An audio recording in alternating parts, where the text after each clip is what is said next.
Hello everyone, this is Nitpicking Nerd, and I want to talk about the new Rise of Skywalker trailer, which actually made me cautiously optimistic about the new movie, because it was actually kind of good and interesting, and also it showed me that they are going to fix some of the illogical stuff from the previous movies. And it also seems to confirm those recent leaks about the movies, which does make me kind of worried, because some of that sounds like silly fan fiction, and I can't imagine how they'll be able to pull it off in a movie. But this specific clip from the new trailer actually looks kind of good, and so that gives me kind of hope that maybe they will be able to pull it off. And a lot of those leaks sounds kind of terrible, and they seem to be confirmed with each new trailer. I recognize things from those leaks. For example, in this recent one, we have this scene of Kylo apparently meeting the Emperor, and then the Emperor starts talking with him with the voices of Snoke and Darth Vader.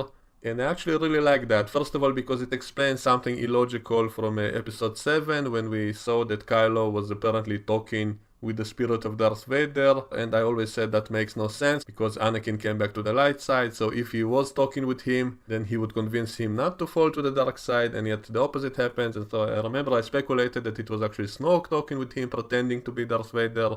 And so this new scene apparently explains that away. It says that it was actually Palpatine manipulating Kylo by making him think he talks with his grandfather when actually he wasn't.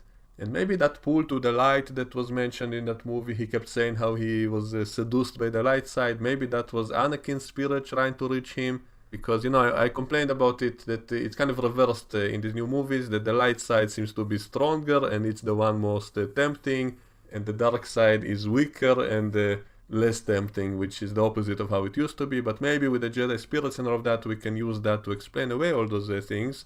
And also having Palpatine been able to do that kind of manipulation, it can also explain what happened in the prequels. One of my biggest problems in those prequels is how easily and quickly Anakin fell to the dark side in a way that doesn't make sense. It was as if he was brainwashed or possessed. He wasn't acting logically, but if we now get to see some more of Palpatine's manipulation, how he's able to do stuff like this on such a massive scale, it can also explain what he did to Anakin in the prequels. Maybe he was the one injecting all those visions to Anakin in which he saw Padme dying and all of that. Maybe Palpatine even is the one who killed Padme from afar with his powers, and he was able to brainwash Anakin, and that's why Anakin became so stupid. That's one of my problems in episode 3, that Anakin seems to be just super naive and stupid, the way he so easily believes his lies and all of that. But if he has that kind of ability to manipulate someone's brain, then it can explain it away, and it can even make Anakin's redemption make more sense, because it always bugged me that how can he even be redeemed if he killed billions of people, destroyed whole planets and all of that. He cannot just be redeemed so easily. But if we know that he was actually kind of under a spell, he was brainwashed, it's like he was possessed by a demon or something, so that kind of alleviates some of his own responsibility for those choices, because he wasn't fully in control of his own brain and all of that. So that kind of does make it plausible for him to be redeemed. So I think if we see some more of that kind of manipulation by Palpatine on Kylo, then it can explain away all those stuff, and also why Kylo himself fell to the dark side so easily. It was mentioned in episode 8 that Snoke already turned his heart when he was training under Luke.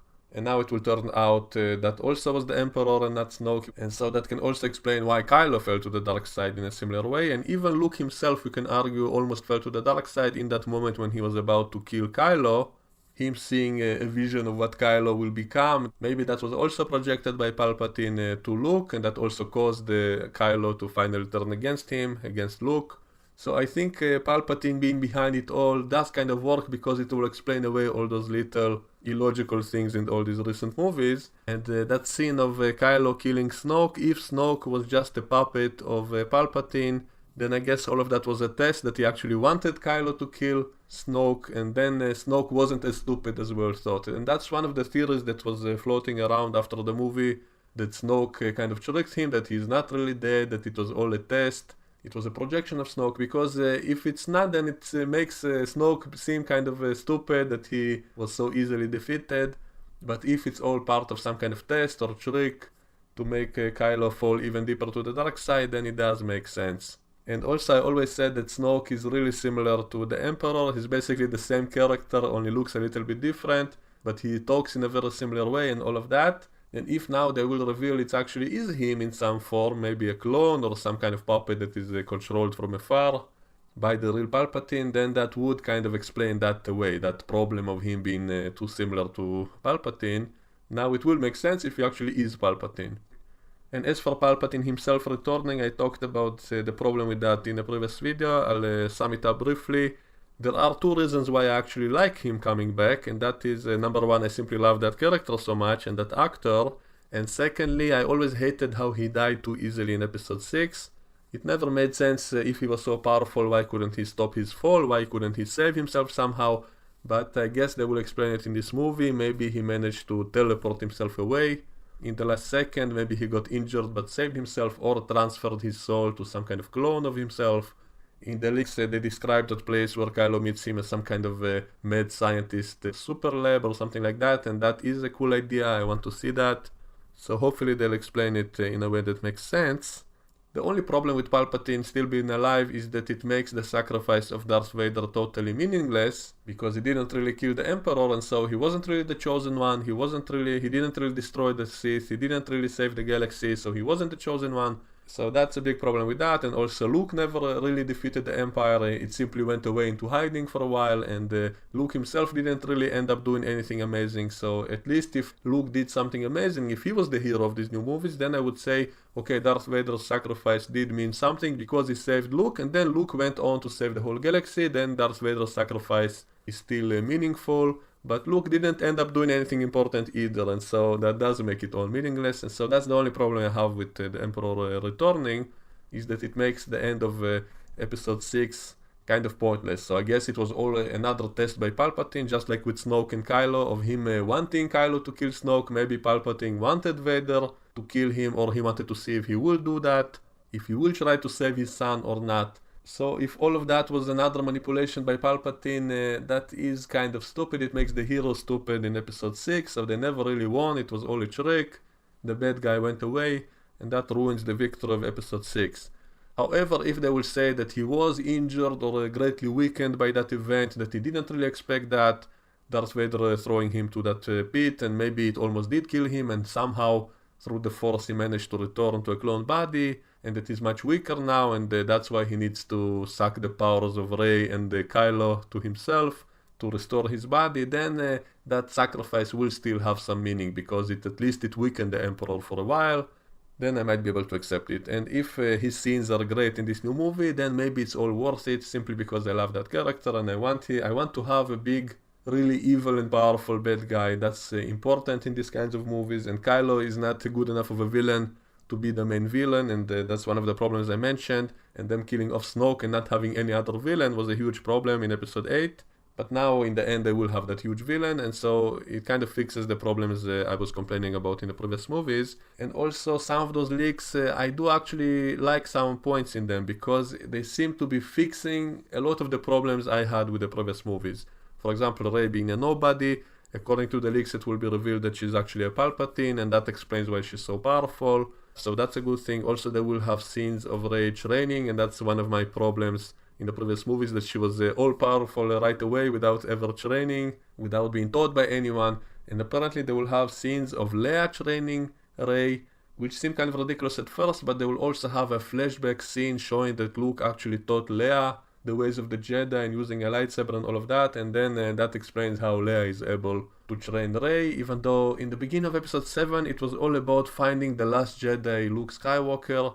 And so if Leia also knew the ways of the Jedi, then why did she need Luke Skywalker? It still doesn't really make much sense, but maybe she knows part of the Jedi teachings, and so she taught all of that to Rey, the things that Luke didn't have time to teach Rey. And so at least they will try to explain some of those missing elements, those things that don't make sense, like why Rey is so powerful. So they will reveal that she is actually the granddaughter of Palpatine, and she was actually trained by Leia in between the movies. Then maybe they'll have the spirit of Luke guiding her and all of that. So it will at least explain away some of the problems in the previous movies. And if I was making this movie and trying to fix the mess of the previous movies, that's exactly what I would be doing. I would be inserting all these scenes to fill all those holes and to fix the mess of the previous movies. And so apparently they are doing that. So that shows me that they listen to some of the criticism and that they are trying to fix some of the problems in this trilogy. And so that's what makes me kind of a little bit optimistic. And as for Rey being the one to finally defeat Palpatine when all the others couldn't,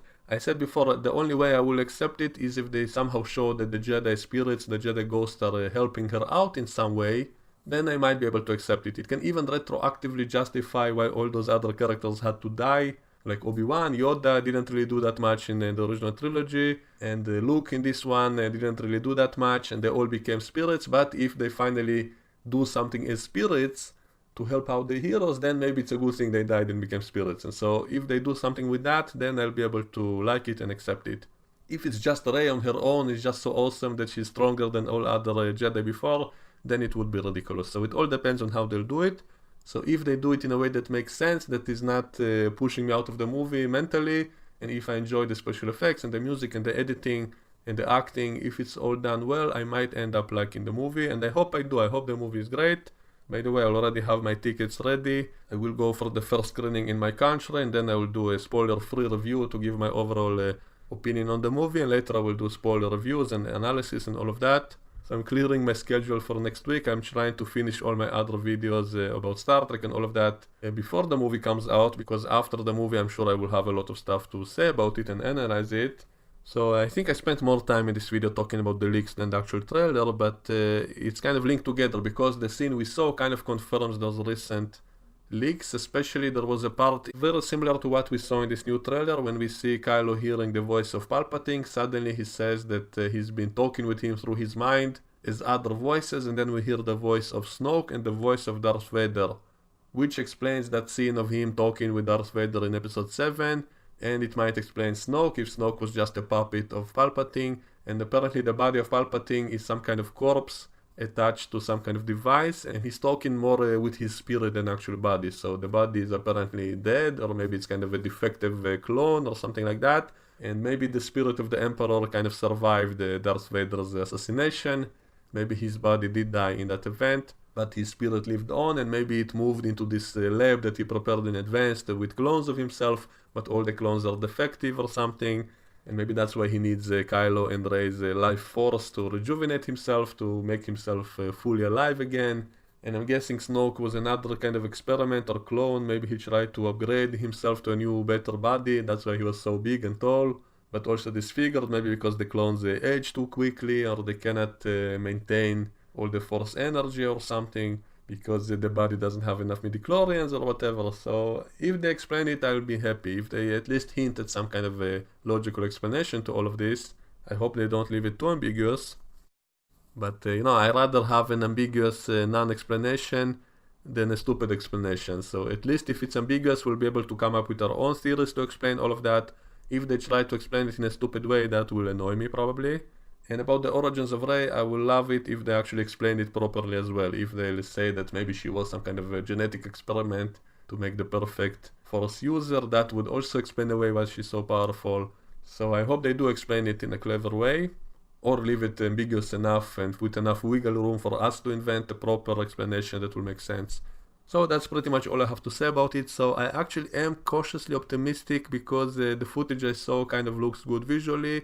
And some of the leaks, some of them sound kind of silly, but some of them actually do explain a lot of the problems which I had in the previous movie. So it's kind of what I would do in this new movie. If I was suddenly given the ability to make this movie, then I would also try to fix the mistakes of the previous movies, and this movie seems to be doing that. So if they pull it off, maybe it will retroactively make those previous movies better as well. And I always say that a good sequel is one that improves the previous movies and not ruins them. My only concern is that they might ruin the ending of episode 6 if they do it in a stupid way.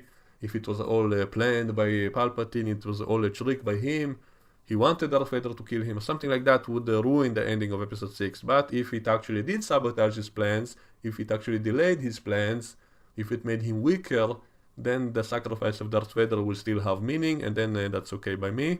So I'm becoming repetitive, so I will end the video here. So let me know what you think in the comments below, and we can discuss it in the comment section, and I will see you all next time. Bye bye.